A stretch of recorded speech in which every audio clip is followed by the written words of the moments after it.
যারা মদ পান করে তারা কত নিকৃষ্ট। একটা উদাহরণ দিয়ে আপনাদেরকে বোঝাই। শূকর, এটা সবচেয়ে নিকৃষ্ট একটা প্রাণী। শূকর এটা হলো মূলগতভাবেই নাপাক। মূলগত কি? নাপাক। কেমন নিকৃষ্ট? শূকর নিজে পায়খানা করে তার পায়খানা সে নিজে খায়। নিজে পায়খানা করে নিজে কি খায়? কত বড় নিকৃষ্ট বাণী। শূকরের চাইতে কুকুর একটু ভালো আছে। কুকুর কি ভালো আছে? হাদিসের মধ্যে আছে যে কুকুর সে নিজের পায়খানা খায় না, কিন্তু তার যে সে বমি করে এই বমি সে খায়। তাহলে কুকুর কি বলেন? কুকুর মানুষের পায়খানা খায়। কুকুর কি খায়? মানুষের পায়খানা খায়, কিন্তু নিজের পায়খানা খায় না। শূকর থেকে একটু ভালো আছে। কথা বুঝতে পারছি? শূকর থেকে একটু কি ভালো আছে। কুকুর মানুষের পায়খানা খায় আর সে তার বমি খায়, কিন্তু শূকর সে নিজে পায়খানা করে নিজের পায়খানা নিজে খায়। কত নিকৃষ্ট, কত কি নিকৃষ্ট। হযরত হাসান বসরি রহমতুল্লাহ আলাইহি বলেন যে আমি বাগদাদের রাস্তায় দেখেছি এক যুবককে।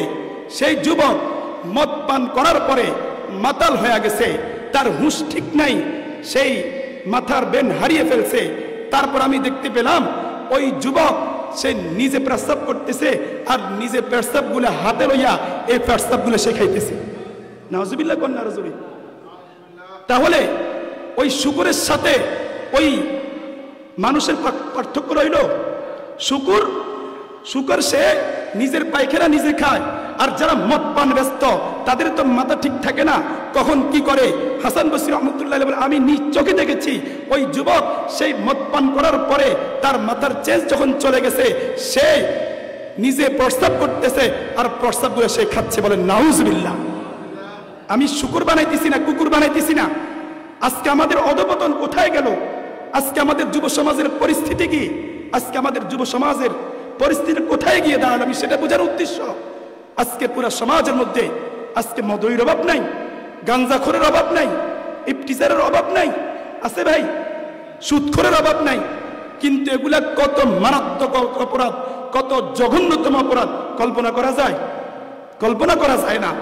এজন্য আমার প্রিয় যুবক ভাইরা, আমার তরুণ ভাইরা, আল্লাহ পাক রব্বুল আলামিন বলছেন ইয়া আইয়ুহাল্লাযীনা আমানু ইন্নামাল খামরু ওয়াল মাইসির ওয়াল আনসাবু ওয়াল আজলামু রিজসুম মিন আমালিশ শাইতান ফাজতানিবুহু লাআল্লাকুম তুফলিহুন। রব্বুল আলামিন বলছেন মদ পান করা, জুয়া খেলা এগুলো নাপাক, এগুলো শয়তানের কাজ। সুতরাং যারা যুবক আছে, তরুণী আছে, যতদিন পর্যন্ত তাদের চরিত্র ঠিক থাকবে, তাদের আখলাক ঠিক থাকবে, তাদের তামাদ্দুন ঠিক থাকবে, ততদিন পর্যন্ত সমাজ ঠিক থাকবে। ততদিন পর্যন্ত কি থাকবে? সমাজ ঠিক থাকবে। যেই সমাজের যুব সমাজ যত উন্নত, ওই সমাজ তত উন্নত।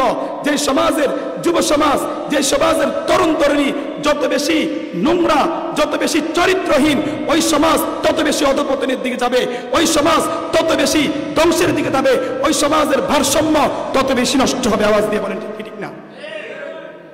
যুব সমাজের উপর অনেক কিছু নির্ভর করে। এজন্য আমার প্রিয় যুবক ভাইয়েরা, আমার প্রিয় যুবতী বোনেরা, আপনারা খাঁটি রবের গোলাম হয়ে যান, রবের ইবাদত করেন। রবের খাঁটি গোলাম যদি হয়ে যেতে পারেন, ইনশাআল্লাহ এই যুবকের মাধ্যমে, তরুণীদের মাধ্যমে যুগে যুগে ইসলাম কায়েম হয়েছে, যুগে যুগে ইসলামের প্রচার প্রসার হয়েছে। যুবক ভাইয়েরা, তরুণ ভাইয়েরা যদি এগিয়ে আসে, ইনশাআল্লাহ আগামীতে সারা পৃথিবীর মধ্যে ইসলামের কালিমা উঠবে। ইসলামের কালিমা উঠবে।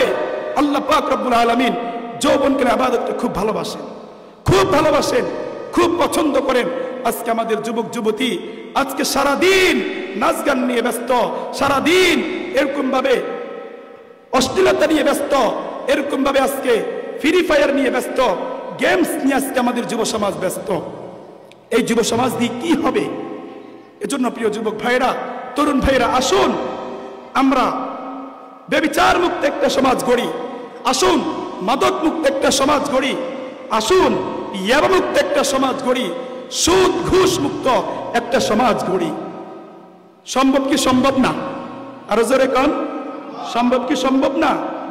আজকে মুহতারাম হাজিরিন, আমাদের যুবক যুবতী, তরুণ তরুণীদের চরিত্রকে নষ্ট করার জন্যে আজকে হাজারো ধরনের আয়োজন চলছে। আমরা যতই ইসলামী আয়োজন করতেছি, কিন্তু এর চাইতো কোটি কোটি গুণ, এর চাইতো হাজার হাজার কোটি টাকা যুবকদের যুবতীদের চরিত্র নষ্ট করার পিছনে ব্যয় করা হচ্ছে।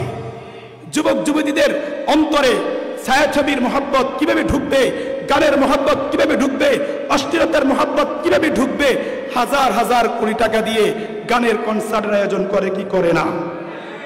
মুহতারাম হাজরিন, অথচ আল্লাহ রাসূল সাল্লাল্লাহু আলাইহি ওয়াসাল্লাম বলছেন, ইন্না মিন হুসনি ইসলামিল মারই তারকুহু মা লা ইয়ানি। আল্লাহর নবী বিশ্বনবী জনাবে রাসূলুল্লাহ সাল্লাল্লাহু আলাইহি ওয়াসাল্লাম বলেছেন, ব্যক্তির ইসলামের সৌন্দর্য হচ্ছে অনর্থক কাজকর্ম থেকে নিজেকে বিরত রাখা। নিজে কি রাখা? বিরত রাখা। এজন্য মুহতারাম হাজরিন, সফল ইমানদার কারা কারা হইতেছে আল্লাহকে দুহাত তুলে দেখায়া দিই।